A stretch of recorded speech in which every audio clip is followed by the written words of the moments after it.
नमस्कार, आप देख रहे हैं दूरदर्शन किसान कार्यक्रम कृषि दर्शन में आप सभी का स्वागत है। मैं हूं आपके साथ मोनालिसा। कार्यक्रम कृषि दर्शन में आज भी हम हमेशा की तरह आपके लिए कृषि जगत से जुड़ी हुई महत्वपूर्ण जानकारियां लेकर आ रहे हैं हमारे 3 सेगमेंट के माध्यम से, विज्ञान और किसान, कृषि स्टार्टअप और फार्मिंग इंडिया। तो आइए शुरू करते हैं आज का ये कार्यक्रम।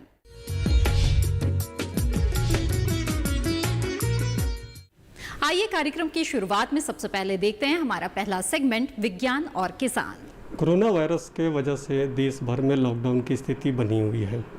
भारत सरकार और कृषि मंत्रालय क्या अभी कुछ कर रहे हैं, इसके बारे में विस्तार से बात करने के लिए मेरे साथ हैं केंद्रीय कृषि एवं किसान कल्याण राज्य मंत्री कैलाश चौधरी जी हैं। सर, आपका बहुत बहुत स्वागत है। धन्यवाद। सर, अभी जो स्थिति कोविड की बनी हुई है, पूरी तरह से लॉकडाउन है, आप इसको सर किस रूप में देखते हैं? ऐसा है कि कृषि के क्षेत्र के अंदर माननीय प्रधानमंत्री जी ने, जैसा कि आपने देखा होगा, समय पर ऐसे निर्णय लिए जिसकी वजह से आज देश भी सुरक्षित है और देश के हज़ारों लोगों की जान भी बची है। तो उसी तरह एग्रीकल्चर के सेक्टर के अंदर भी समय पर ऐसे निर्णय लिए जिसकी वजह से जो किसानों की फसल खेत में थी तो उसको समय पर काटने के लिए मज़दूरों की परमिशन दी गई और उसके बाद में ट्रांसपोर्टेशन की भी परमिशन दी गई कि ट्रांसपोर्टेशन भी किसान अपने उत्पादन का कर सकता है, जिसकी वजह से समय पर उन्होंने किसानों ने फसल को काटा और उसके बाद में उन्होंने गंतव्य स्थान पर जहाँ ले जाना था मंडी के अंदर, तो यहाँ पर मंडी के अंदर ले जाकर बेचने का काम भी किया। और आज मुझे कहते हुए प्रसन्नता हो रही है कि जो पिछले साल जितना उत्पादन हुआ था उससे इस साल 45% अधिक उत्पादन हुआ है, जो कि एक रिकॉर्ड है। तो इस समय, इस कोरोना के समय के अंदर मैं ये कह सकता हूँ कि इस कोरोना की वजह से किसानों को कोई इतनी फसल कटाई में या उसके बेचने के अंदर कोई प्रॉब्लम नहीं आई, जिसकी वजह से आज इतनी संख्या के अंदर उत्पादन भी हुआ। और हमने इसके लिए कई नवाचार भी किए जिससे कि किसान को नई नई टेक्नोलॉजी से हम जोड़ सकें ताकि किसान अपने खेत के अंदर बैठा रहकर भी काम कर सके और अपने उत्पादन को बेच सके। तो इसके लिए हमने मंडी के अंदर भी, जैसा कि ईनाम मंडी है, उनकी जब 585 की संख्या पहले थी उसको बढ़ाकर हमने अब 1000 मंडी कर दिया है।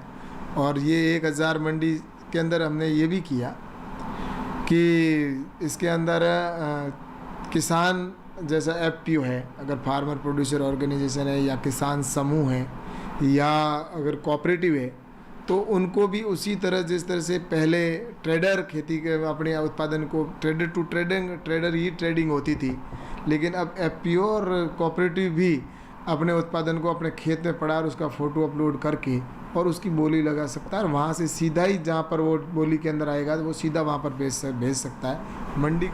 सर, 1 लाख करोड़ रुपए के पैकेज से किसानों को आपने बताया और जो FPO है उससे भी, उसको भी फ़ायदा होगा, लेकिन सर जो ICR है, जो पूरा एक थीम है और वो रिसर्च से रिलेटेड है कि देश भर में कितना उसको प्रोडक्शन को आगे बढ़ाना है, किस तरह के वैरायटी के बीज को ईजाद करना है, तमाम तरह के हैं। सर, इसमें कोविड में और 1 लाख करोड़ की जो पैकेज इस समय अभी जो दिया गया है, इसमें ICR की सर क्या भूमिका है?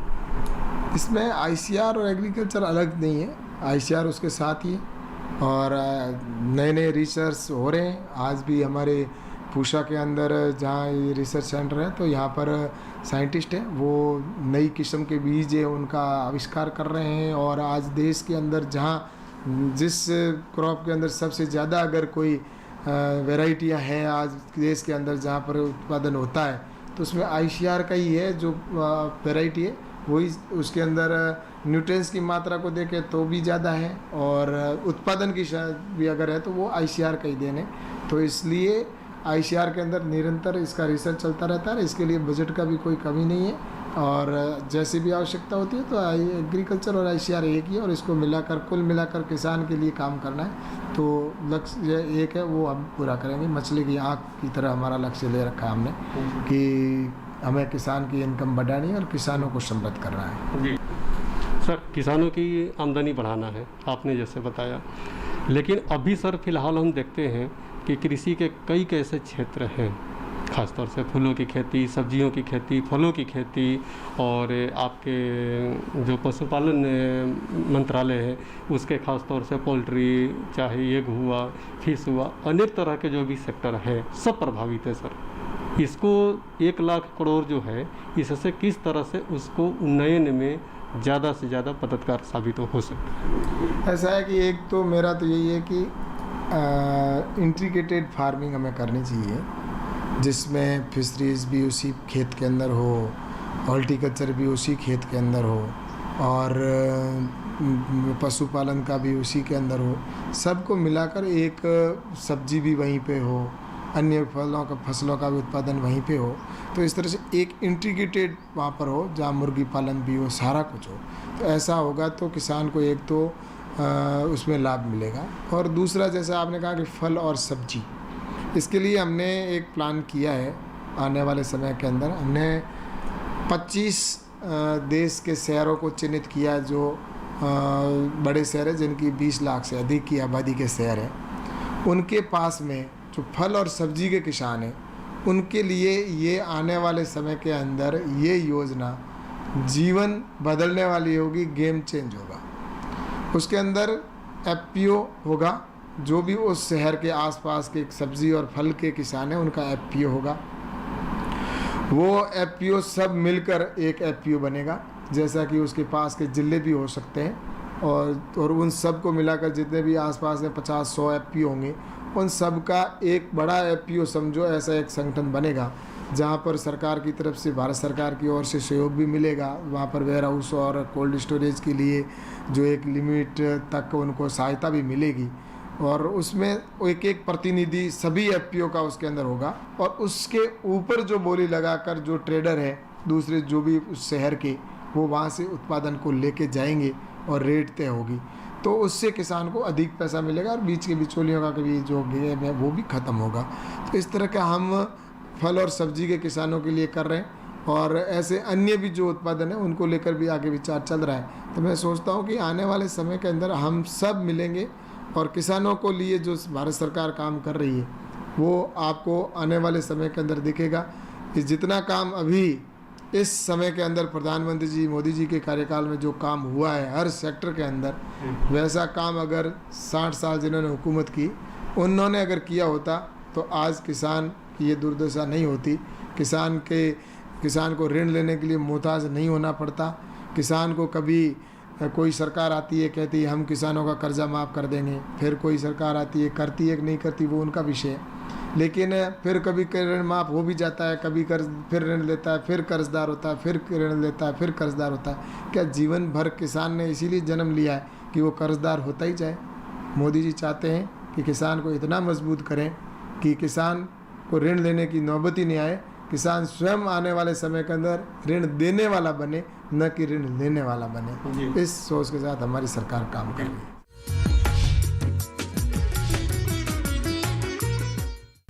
कार्यक्रम कृषि दर्शन में वक्त है एक छोटे से ब्रेक का। ब्रेक के बाद देखेंगे कृषि स्टार्टअप। आप बने रहें दूरदर्शन किसान पर।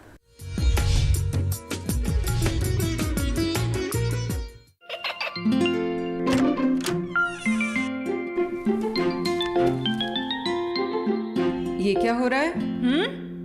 काशवी, इतने कम मार्क्स? काशू बेटा पढ़ा करो, पढ़ोगी नहीं तो आगे कैसे बढ़ोगी? मम्मा मैं भी तो आपसे यही कहना चाहती हूँ, पढ़ा करो। आप पढ़ोगे नहीं तो आगे कैसे बढ़ोगे? मतलब? वो देखो, सिर्फ बैक पर छपा ऑर्गेनिक नहीं, ऑर्गेनिक का निशान पहचानिए। पीजीएस ऑर्गेनिक का ये लोगो उन किसानों की पहचान है जो आज भी परंपरागत विधि से रसायन मुक्त खेती कर आपके लिए शुद्ध फसल उपजा रहे हैं। अब समझे मम्मा, अगर मैं प्योर ऑर्गेनिक फूड नहीं खाऊंगी तो अच्छे मार्क्स कहाँ से लाऊंगी? अच्छा बच्चों, जैविक खेती की इस मुहिम को आगे बढ़ाइए, शुद्ध ऑर्गेनिक अपनाइए।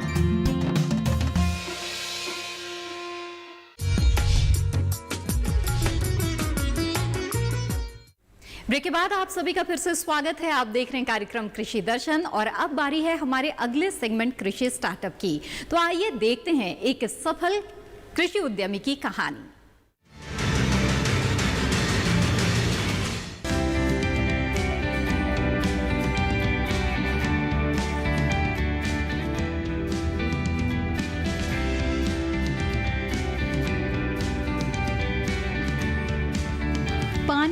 कमी ने पूरी दुनिया को चिंतित कर रखा है।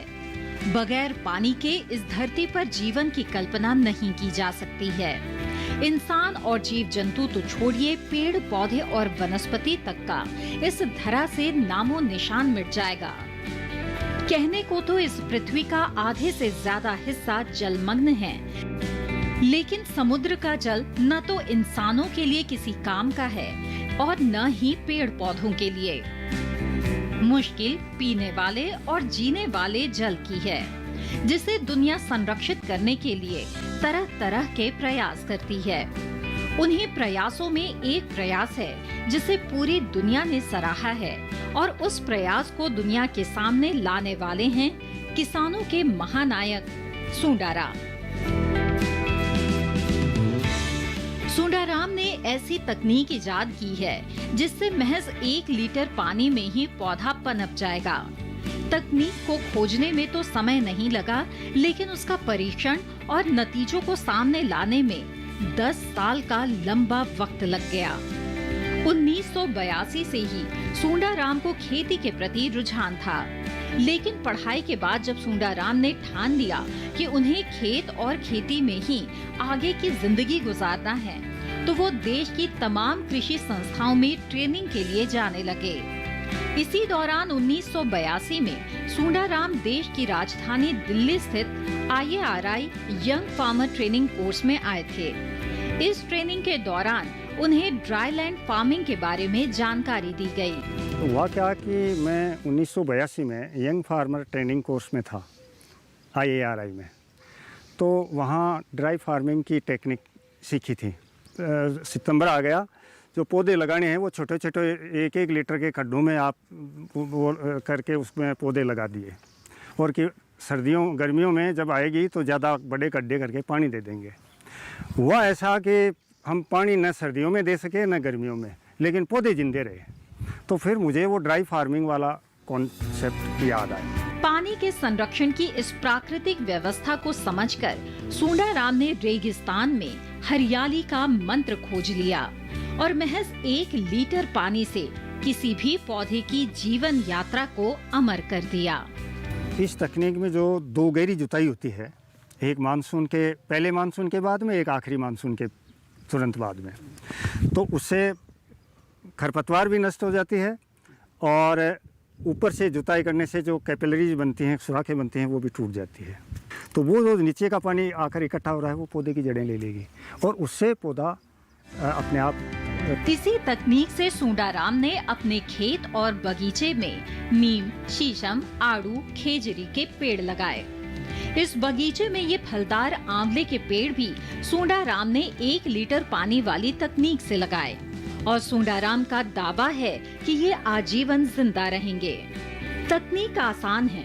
दरअसल बरसात में पौधे लगाने से उन पौधों की जड़ें हमेशा ऊपर की तरफ रहती है, लेकिन इस तकनीक में पौधों को सितंबर में लगाया जाता है, क्योंकि इस दौरान ऊपर नमी कम होती है और नीचे नमी ज्यादा होती है, जिससे पौधा पानी की तलाश में अपनी जड़ें नीचे की तरफ बढ़ाता है, और यही जड़ें उसे जीवन भर के लिए मजबूती देती है। ऊपर फिर तपती गर्मी क्यों ना हो, पौधा नीचे गहराई की नमी लेकर जिंदा बना रहता है। एक तो ये है कि इस तकनीक को जब ये सबसे पहले इसको देखा कि ये तकनीक सफल हो सकती है, तो मैंने करीब 8-10 तरह के पौधे उन पर परीक्षण किया अपने खेत में अलग अलग समय पे, और उसमें शीशम भी था, नीम भी था, आड़ू भी था, रोइडा था, और खेजड़ी थी, बेर था, और ये आंवला था, कैरुंदा था, ग्राफ्टेड बेर भी था। तो ये इन सब चीज़ों पे 4-5 तरह से अलग अलग रेप्लिकेशन में इनको मैंने टेस्ट किया अपने पूरे खेत में। तो उसके बाद में 10 साल बाद में ये तय हो गया कि ये टेक्निक बहुत अच्छी है। जिंदगी में सुंडाराम ने खूब चुनौती ली। देसी बाजरा की फसल पर भी उन्हें किसी ने चुनौती दी। चुनौती ये कि देसी बाजरा की बालियों में एक रुपता लाना मुश्किल ही नहीं, नामुमकिन काम है। सुंडाराम कोई ब्रीडर यानी पादप प्रजनक नहीं थे, एक साधारण किसान थे। बावजूद इसके उन्होंने चुनौती को स्वीकार किया और महज 3 साल में उन्होंने बाजरे की फसल में एक रूपता लाकर दिखा दिया।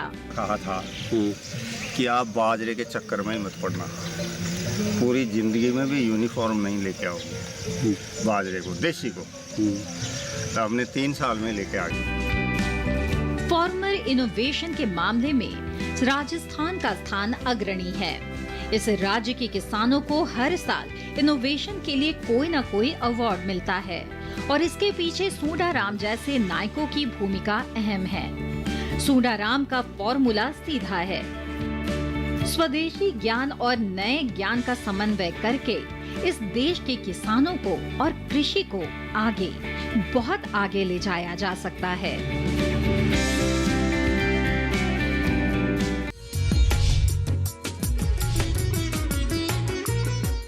कृषि दर्शन कार्यक्रम में वक्त है एक और छोटे से ब्रेक का। ब्रेक के बाद देखेंगे फार्मिंग इंडिया। आप बने रहें दूरदर्शन किसान पर। देश है। भारतीय अर्थव्यवस्था में कृषि एक मुख्य स्तंभ की तरह है और हमारे किसान अन्नदाता। लेकिन कभी कभी प्रकृति के सख्त तेवर के कारण हमारे किसानों को उचित कृषि उत्पाद हासिल नहीं हो पाता। ऐसी स्थिति में उन्हें सुरक्षित रखने के लिए प्रधानमंत्री फसल बीमा योजना प्रदान की गई है। प्रधानमंत्री फसल बीमा योजना को किसानों तक पहुंचाना और उन्हें लाभान्वित करने का काम बैंक और राज्य स्तरीय बैंकर समितियां यानी SLBC की हैं। इनमें सार्वजनिक और निजी वाणिज्यिक बैंक के अलावा क्षेत्रीय, ग्रामीण, सहकारी बैंक के साथ साथ कई प्राथमिक कृषि सहकारी ऋण समितियों को भी शामिल किया गया है। इस योजना का लाभ उठाने के लिए किसानों का नामांकन जरूरी है। इस समय 540 बैंक की 1.5 लाख शाखा के द्वारा किसानों का नामांकन किया जा रहा है। प्रधानमंत्री फसल बीमा योजना एक कारगर उपाय है। ये हमारे लिए सुरक्षा कवच की तरह है। फसल अगर बर्बाद भी हुई तो भी हमें मुआवजा मिल जाता है। जमीनी स्तर पर की गई समीक्षा और अध्ययन के आधार पर कृषि मंत्रालय भारत सरकार की योजना प्रधानमंत्री फसल बीमा योजना में कई बदलाव किए गए हैं। इस बदलाव के कारण किसानों की समस्याओं का निदान कर उन्हें और सशक्त बनाया जा सकेगा। इसके अलावा SLBC और बैंकों के कार्यों और भूमिकाओं को और अधिक विस्तृत किया गया है। इसके अंतर्गत प्रधानमंत्री फसल बीमा योजना में किसानों का नामांकन अब उनकी इच्छा पर निर्भर है। वो नामांकन के लिए स्वतंत्र हैं। योजना के बेहतर कार्यान्वयन के लिए बैंकों के कार्यों में किसान अकाउंट के दावे का निपटान, ऋणी किसानों का प्रीमियम काटना और गैर ऋणी किसानों से प्रीमियम जमा करवाकर बीमा कंपनी को भेजना, राष्ट्रीय फसल बीमा पोर्टल पर किसानों के विवरण की अपलोडिंग, फसल हानि की समीक्षा को सुनिश्चित करना और किसानों की फसल हानि की सूचना बीमा कंपनी तक पहुंचाने का काम भी बैंकों के द्वारा ही किया जाएगा। इसी प्रकार योजना को क्रियान्वित करने वाले बैंक योजना से संबंधित विशेष जागरूकता अभियान को समय समय पर ऋणी और गैर ऋणी किसानों के लिए आयोजित करेंगे।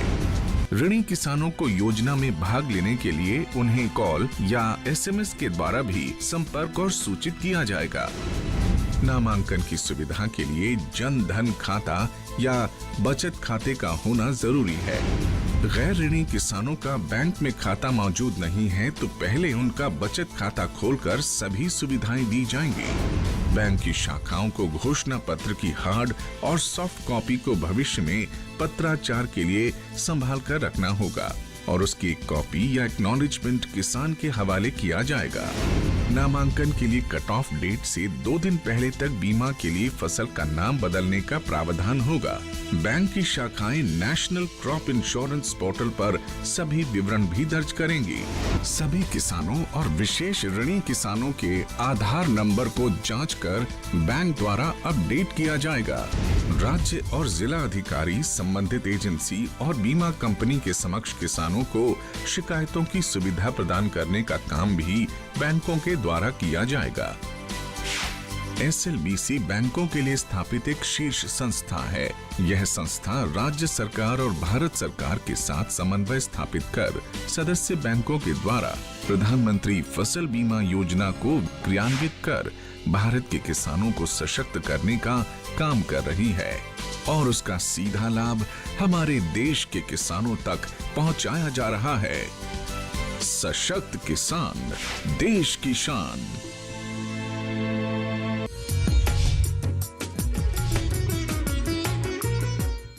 ब्रेक के बाद आप सभी का फिर से स्वागत है। आप देख रहे हैं कार्यक्रम कृषि दर्शन और अब बारी है हमारे अगले सेगमेंट फार्मिंग इंडिया की, जिसमें हम खेती किसानी से जुड़ी हुई बहुत ही महत्वपूर्ण जानकारियां आपके लिए लेकर आते हैं।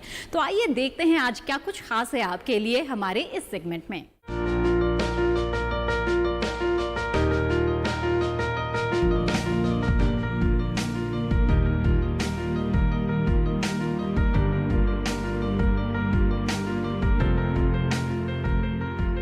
शहद परीक्षण के लिए अंतर्राष्ट्रीय स्तर की भारत की पहली प्रयोगशाला का शुभारंभ केंद्रीय कृषि एवं किसान कल्याण, ग्रामीण विकास तथा पंचायती राज मंत्री नरेंद्र सिंह तोमर ने किया। मुझे इस बात की बहुत प्रसन्नता है कि कृषि मंत्रालय ने जब परीक्षण प्रयोगशाला की कल्पना की तो इस कल्पना को मूर्त रूप देने में और इस पूरे मिशन को आगे बढ़ाने में जो पार्टनर की आवश्यकता थी, भागीदार के रूप में नेशनल डेयरी विकास बोर्ड को जोड़ा और उनके सहयोग से इस काम को आज अंजाम दिया है। यह निश्चित रूप से हम सब लोगों के लिए प्रसन्नता की बात है। यह प्रयोगशाला गुजरात के आणंद में कृषि मंत्रालय द्वारा राष्ट्रीय डेयरी विकास बोर्ड के सहयोग से स्थापित की गई है। ऐसी 5 और प्रयोगशालाएं खोलने की भी योजना है। इस अवसर पर मधुमक्खी पालन प्रशिक्षण कार्यक्रम का भी शुभारंभ कृषि मंत्री ने किया। कार्यक्रम में कृषि मंत्री ने कहा कि प्रधानमंत्री नरेंद्र मोदी के नेतृत्व में भारत सरकार गांव, गरीब किसानों की समृद्धि के लिए लगातार कार्य कर रही है। भारत सरकार देश में किसानों की आमदनी दोगुनी करने, गांव का विकास करने और गरीब के जीवन स्तर में बदलाव लाने के लिए प्रतिबद्ध है। और इसलिए प्रधानमंत्री माननीय नरेंद्र मोदी जी जब कभी भी किसी योजना का सृजन करते हैं तो हर योजना के हर निर्णय के केंद्र में गांव, गरीब किसान प्रत्यक्ष और अप्रत्यक्ष रूप से मौजूद होता ही है। प्रधानमंत्री जी की लगातार इस बात की इच्छा रही कि छोटे से छोटे, गरीब से गरीब किसान के जीवन स्तर में भी बदलाव आए। और ऐसे हमारे तमाम सारे भाई बहन हैं जिनके पास जमीन का रकबा तो नहीं है, लेकिन मुख्य रूप से अगर हम देखें तो वो खेती के काम से ही जुड़े हैं। लेकिन गांव में जो साधन है उस साधन के माध्यम से जितनी आमदनी होनी चाहिए उतनी आमदनी नहीं हो पाती।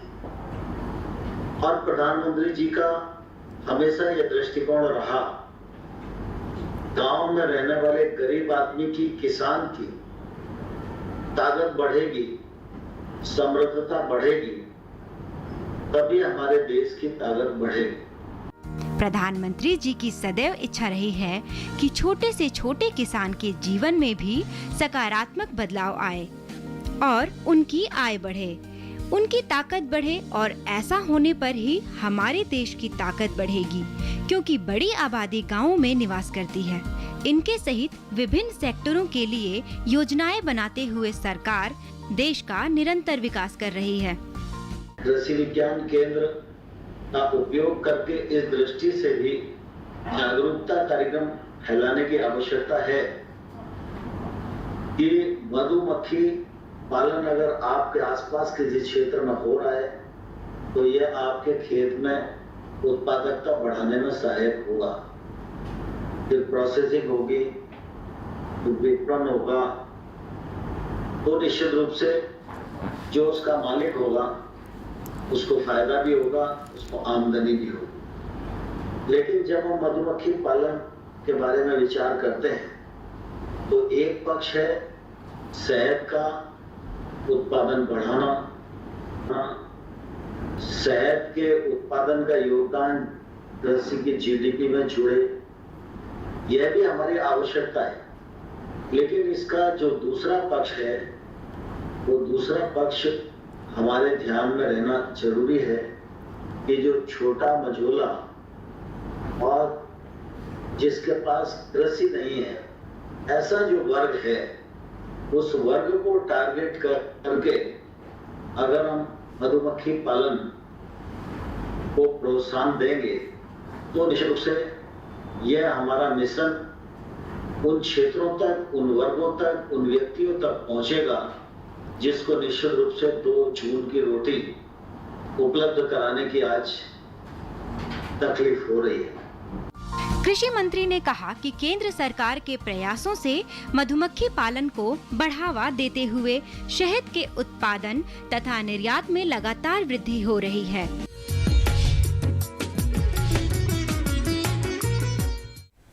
ये था हमारा आज का कृषि दर्शन कार्यक्रम से संबंधित अपने सुझाव आप हमें भेज सकते हैं।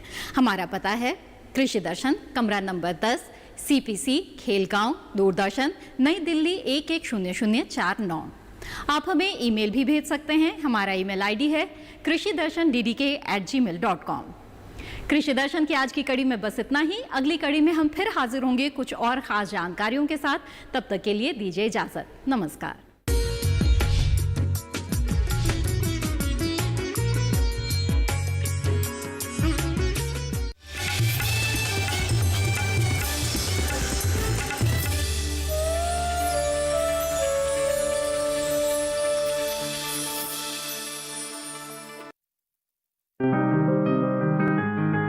बीमारियों से कैसे बचे